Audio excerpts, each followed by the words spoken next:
The Jack Benny Program, presented by Lucky Strike. American. Lucky Strike, first again with Tobacco Man. First again with Tobacco Man. More independent tobacco experts smoke Lucky Strike regularly than the next two leading brands combined. There you have the findings of a recent impartial survey which reveals the personal smoking preference of tobacco men, auctioneers, buyers, and warehousemen. Yes, the survey shows Lucky Strike. First again with Tobacco Man. First again with Tobacco Men. First again with the men who can see the makers of Lucky Strike consistently select and buy that fine, that light, that naturally mild tobacco. So light up a Lucky. Puff by puff, you'll see. LSMFT. LSMFT. Lucky Strike means fine tobacco. And in a cigarette, it's the tobacco that counts. So for your own, real, deep down smoking enjoyment, smoke the smoke tobacco expert smoke. Lucky Strike. First again with Tobacco Man. Lucky Strike.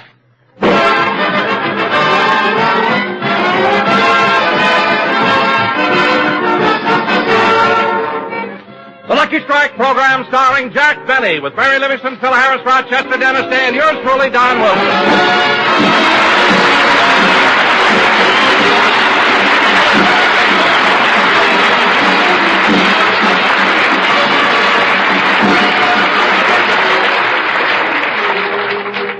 Ladies and gentlemen, Jack Benny and his gang are appearing this week at the Palace Theater here in Cleveland.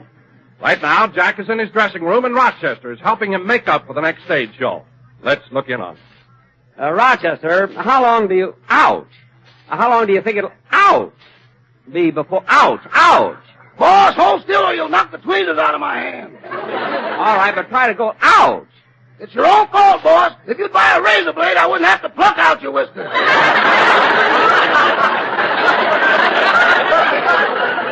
I can't get this close a shave with a razor. Okay, I'm through now. Good. I have to go on stage again in a half hour. Gee, I'm glad business is so good. It was swell in Detroit, too. What was the total receipt for the box office in Detroit, Roger? We took in $93,267.43 in a Hoover button.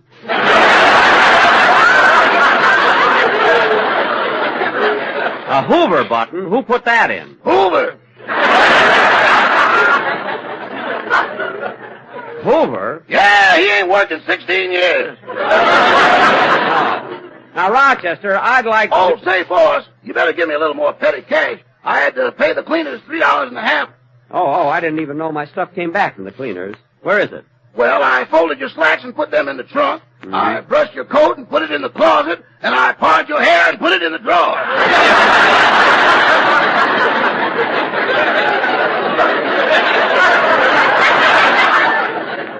Oh, was that my hair? I've been throwing it breadcrumbs all morning.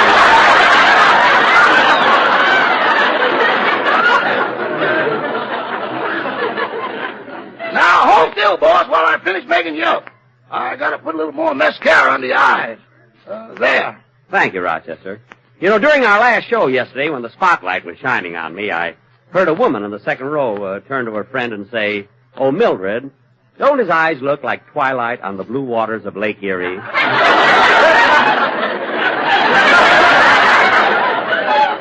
Well, I don't blame her, boss. Your eyes are really beautiful. I know. It's a shame. It's a shame you have to blink and close them every once in a while. Yeah, especially here in Cleveland. There's so many people who paid to see him, you know. Anyway, you better finish the... Come in. Oh, hello, Mary. Hello, Jack.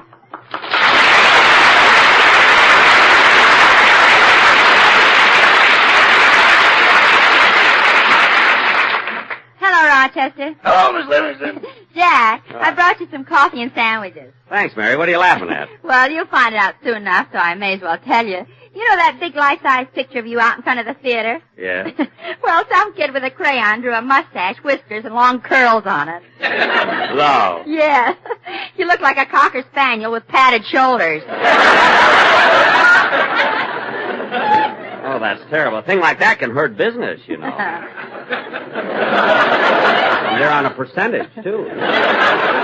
Oh, calm down, Jack. You weren't mad in Detroit when someone touched up your picture in front of the Fox Theater. Well, that was different. I'll say it was. They painted a fan in each hand and you broke the box office record.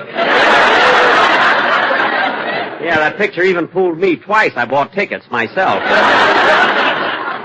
By the way, boys, I've been meaning to ask you, do you want me to go out and buy you a pair of those elevator shoes? What for? Well, when you do your love scenes on the stage with Miss Marilyn Maxwell, she's taller than you are. Oh, well, that doesn't bother me. Well, it should. I caught the show from out front, and you certainly can improve that love scene you do with Marilyn. What do you mean? Well, when you kiss her, you're supposed to put your arms around her and tenderly draw her up close to you. Huh? You're not supposed to grab her by the earlobes and pull yourself up.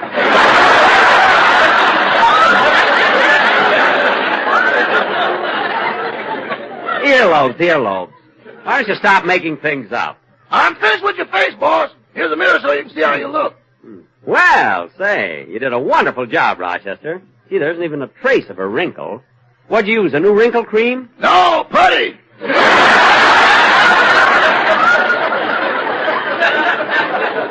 Putty? Mary, what's so funny? Before a man can make up your face, he has to join the Plasters Union. Look, Mary, I'm nervous enough as it is without you coming in here and all... My goodness, everything happens at once. There's the door and there's the phone in the other room. I'll get the phone. I'll answer the door. How do you do? My name is Mink. I'm the manager of this theater. Oh, won't you come in, Mr. Mink? Thank you. You know, you look very familiar. It seems that I know you. Well, you should. I used to be in vaudeville, too. You and I were on the same bill together in Sandusky. Say, that's right. In 1928. I'll never forget it. You were celebrating your 39th birthday.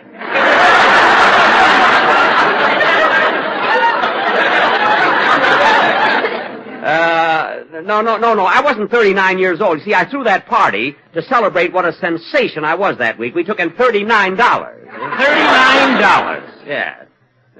Oh, That's all right. That's it. with good luck, we may have a party here. Yeah, with good luck, you'll be here on time. Rochester.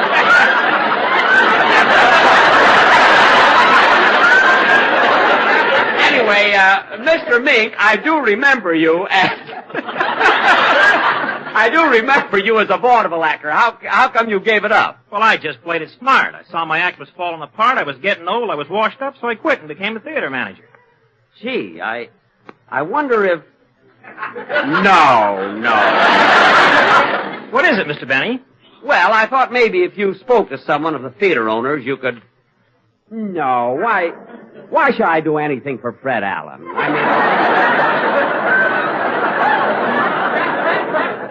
Anyway, thanks for dropping in, Mr. Mink. You're quite welcome. It was nice seeing you again. Oh, by the way, when I'm working on the stage, I wish you'd turn the microphone up a little higher. People can't hear me beyond the third row. Oh. Well, as soon as we get people beyond the third row, I will. Thank you.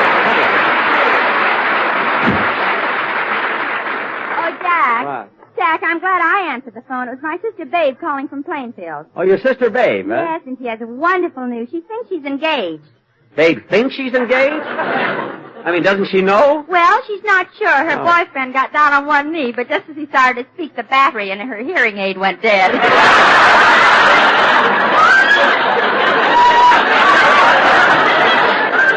Oh, what a shame.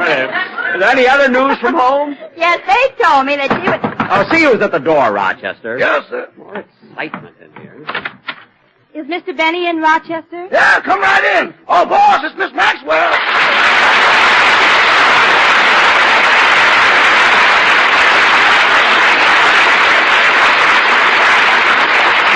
Hello, Marilyn. Come on in. Sit down. Well, thank you. Hello, Mary. Hello, Marilyn. Look, Jack, I don't like disturbing you in your dressing room, but I had something I wanted to talk to you about. Oh, that's quite all right. What? Marilyn, how come you're wearing your hair down like that? To cover my earlobes. They're 6 inches long now.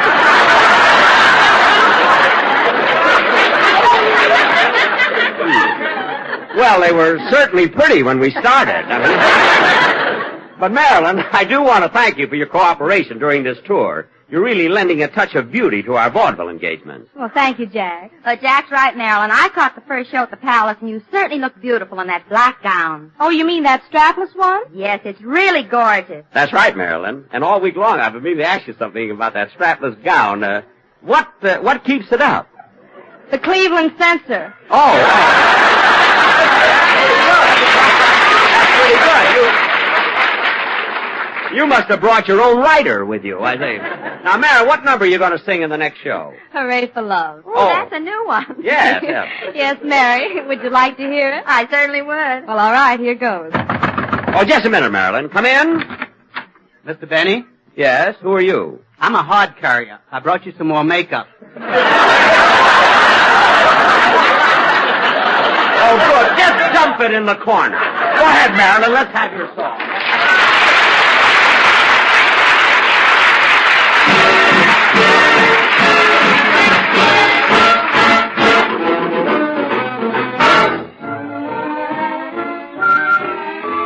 Love, love, hooray for love. Who was ever too blasé for love? Make this a night for love. If we have to fight, let's fight for love. Some sigh and cry for love. Ah, but in Perry they'd die for love. Some waste away for love. Just the same, hooray for love. It's the wonder of the world. It's the rocket to the moon. It gets you high, gets you low, but once you get that glow, some beat the brains for love, other fellas miss their trains for love. Screen stars emote for love, even politicians vote for love. Kings lose their thrones for love, lovers disconnect their phones for love. Some break the rules for love, just the same, hooray for it. It's a lovely day for it, just the same, hooray for love.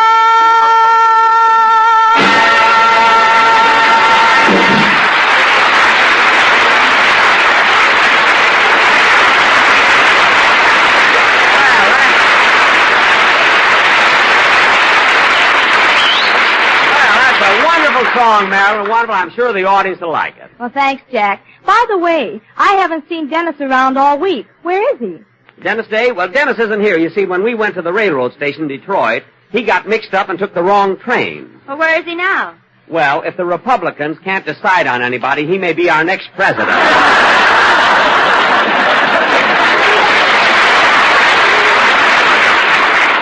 Anyway, we'll probably... Oh, hello, Phil. Hiya, Jackson.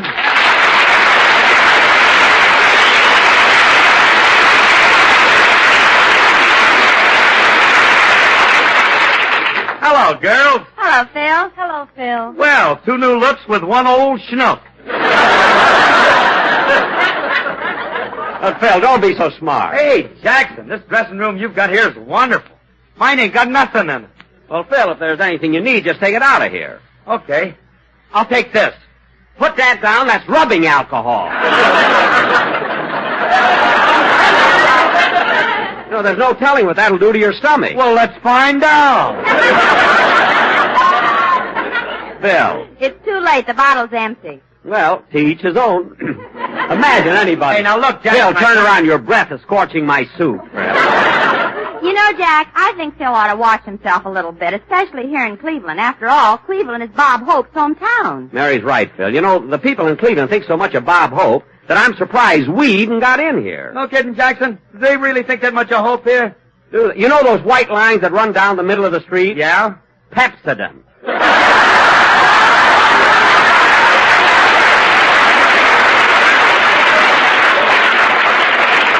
They put it on with a toothbrush yet. Look, Jackson.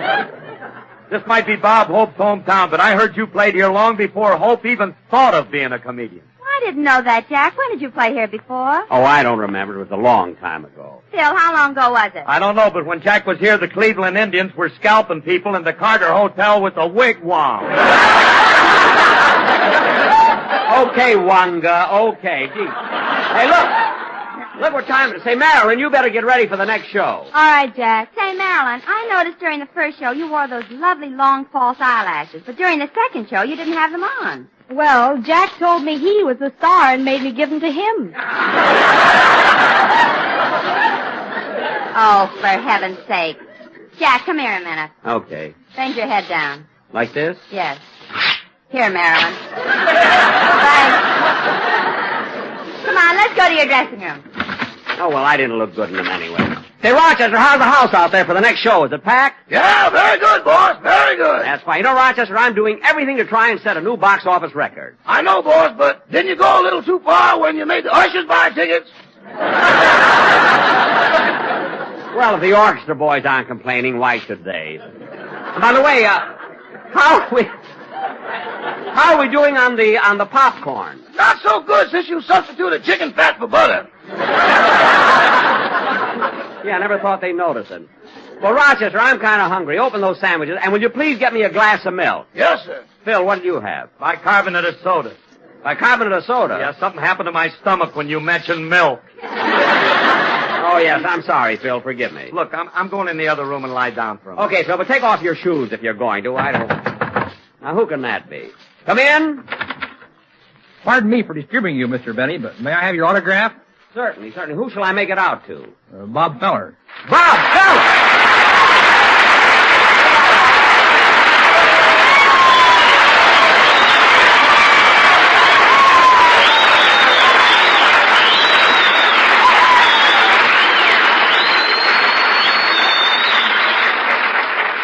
Bob Feller, it's certainly a pleasure having you drop in to see me. Well, Jack, when I saw your name in front of the theater, I just couldn't walk right on by like everybody else.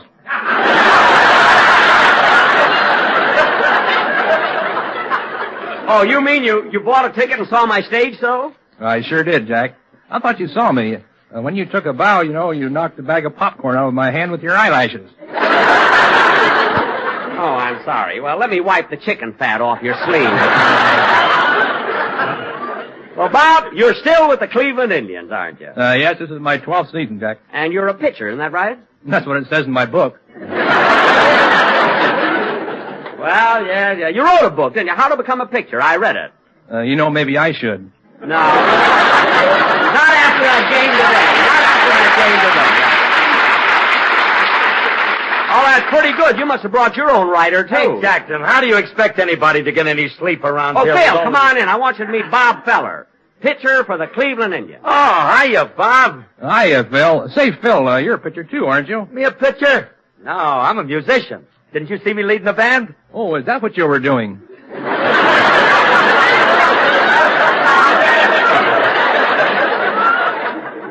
Certainly. Gee, I wish I could do that. Why? With a wind-up like that, there'd be no one that could hold me. You're not kidding. And say, Bob, I meant to tell you, I like that nice stadium you have here in Cleveland. Have you seen it, Phil? Yeah, it's a wonderful ballpark, right on the edge of Lake Erie. I saw a game the other day and... Hey, wait a minute. I just thought of something. The other day when you were playing Boston, you only had 8 men. Oh, no, we had 9. No, I counted everyone on the diamond, and there were only 8. Oh, you could only see 8. When Ted Williams is up, we put the left fielder in a canoe.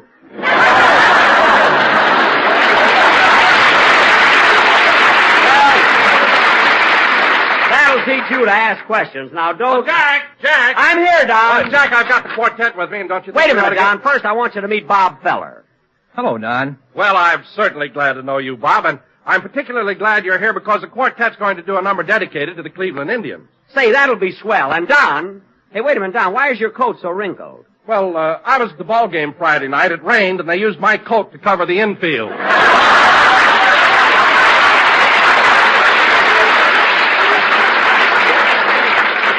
Oh, yes, I read about that. One of the ground crew got lost in your pocket. Well, Don, where's the quartet for the commercial? In my other pocket. Oh. Well, bring them out. Oh, hello, fellas. Don't mind that, Bob. I have to pay them extra if they talk, you know. All right, sportsmen, we haven't got much time, so let's hear the number. Okay, hit it, boys. Take me out to the ball game. Take me out with the crowd. Buy me a package of Lucky Strikes. That's a cigarette everyone likes, so let's pop on a Lucky. Just remember the name. For it's 1, 2, 3 lucky strikes at the old ball game. Take me out to the ball game. Take me out with the crowd. Young Bobby Feller, he pitched today. They made 2 home runs, but he won anyway. So let's run, run, run for a lucky. When they're put out, it's a shame. For it's 1, 2, 3 lucky strikes at the old ball game. Wait a minute, boys. Wait a minute. Boys, don't dance. Boys, stop dancing. Wait a minute, fellas. Wait a minute, boys. Wait a minute. Wait a minute!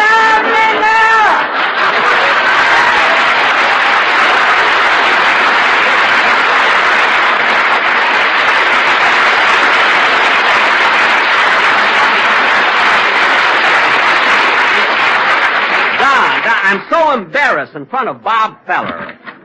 Why is it every time we... Oh, Jack, Marilyn and I would like to know... Oh, come in, girls. I want you to meet Bob Feller. Bob, I want you to meet Bob. Bob, why are you staring at the girls like that? Well, if I had half the curves they've got, I could have beaten Boston. Very good, Bob. Very good. Bob, this is Mary Livingston, and this is Marilyn Maxwell. Hello, Bob. Hello, say, Mary, Yes, Bob. I feel as though I know you because I met your mother about 2 years ago. My mother, really? Yeah, she pitched against me in Plainfield. That's funny. I thought she was in the National League. You're both wrong. Her arm went bad. She's wrestling now. All right. Well, Bob, we'll be going on stage in a few minutes. Why don't you wait until after the next show and we'll all go out to dinner? I'd love to, Jack. Do you mind if I call my wife? Not at all. Which reminds me, Jack, you ought to know my wife. She comes from Waukegan. She does? I didn't know you married a girl from Waukegan. Oh, sure. Her name was Miss Windsor. Winther. Oh, I not only know her, I used to take her out, Marcella Winther. No, that's her mother.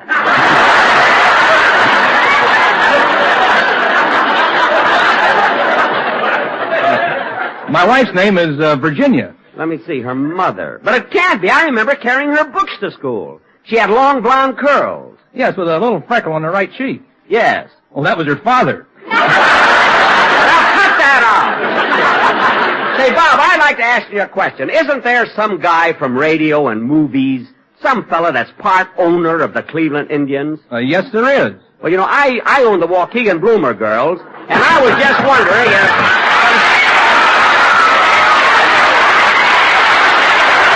Well, look who's there!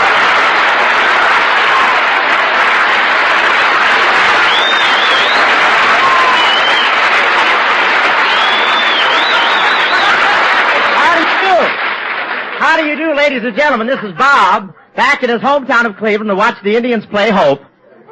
Telling you all, if you use Pepsodent like the baseball players do, you will be keeping Bob, feller.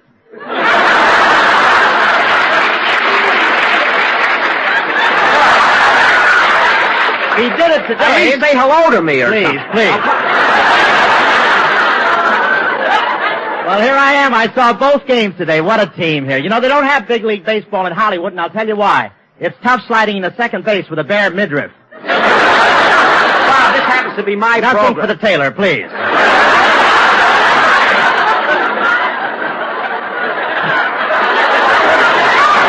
Well, it's a cinch we'll be cut off the air today. Oh, but it's great being home again. All my relatives met me at the station yesterday, and I was really touched. I have a lot of relatives here in Ohio. I have one brother doing fine in Canton, another doing 5 at Columbus. Bob, will you wait a minute? Please. Who is this, a house detective? Please. Hey, you know, you might as well quit. You're not getting paid for this, you know. Don't ruin our finished gag, will you, please?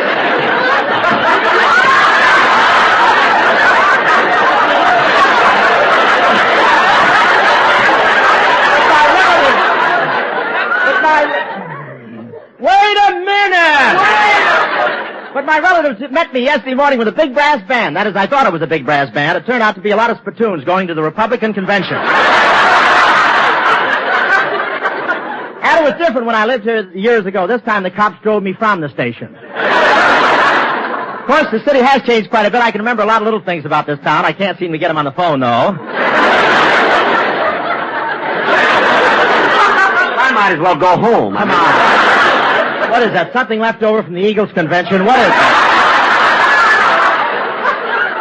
I went out to my old grammar school yesterday, Fairmont Junior High, and there was the same old desk, the same old inkwell, same old shaving kit. I want to tell you it was thrilling. What memories that brought back. I'll never forget second grade where I met my first girl. She was 7, I was 18. And I was so proud. On my desk they have a plaque that says, Bob Hope slept here. And today I went back and saw the house where I used to live. Boy, what a tough neighborhood. It was so tough the freight trains used to tiptoe past. But it was wonderful. I'll never forget when I left home to go on the road, Father said I would go a long way. In fact, he nailed the door of the box cop the other day. He did. Yes, he did.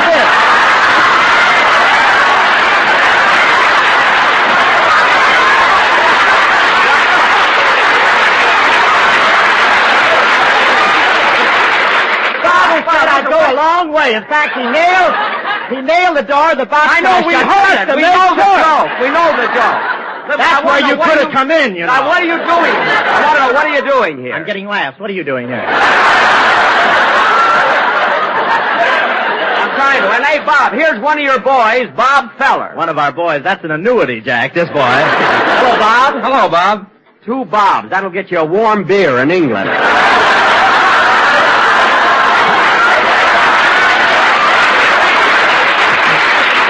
Thanks for letting me have that one joke. I have a line you gave me which is no good. It says, it didn't get you anything here, which you got a lot of. Well, look, Hope, let me ask you something. What are you really doing here in Cleveland? Well, I came here to watch out for my interests. I found out you were playing here, and this is my hometown, you know. Well, what about it? Well, how much money have you taken in at the Palace Theater already? Well, so far, about $34,000. Well, give me half or I'll sue you. I don't muscle into Waukegan, you know. What do you tell? I'm playing this whole circuit. Last week in Detroit, I took in $93,267.43. And a Hoover button. How do you know? I ain't spending any Dewey buttons to see you.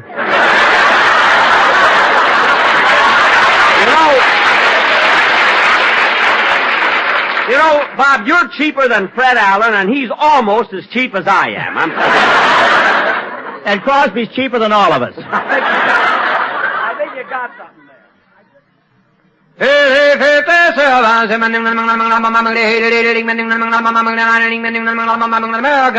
Lucky Strike. First again with Tobacco Man. First again with Tobacco Man.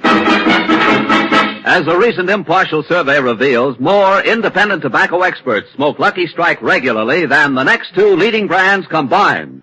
More than the next 2 leading brands combined. Lucky Strike. First again with Tobacco Man. Yes, that's what the survey shows.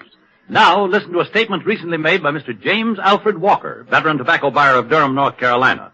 From what he knows, from what he sees, listen to what he said. Season after season, I've seen the makers of Lucky Strike buy good, ripe tobacco that makes a real fine smoke. I've smoked Lucky 17 years. So light up a Lucky. Puff by puff, you'll see. LSMFT. LSMFT. Lucky Strike means fine tobacco. So round, so firm, so fully packed, so free and easy on the draw. So smoke the smoke tobacco experts smoke. Lucky Strike. First again with Tobacco Man. Lucky.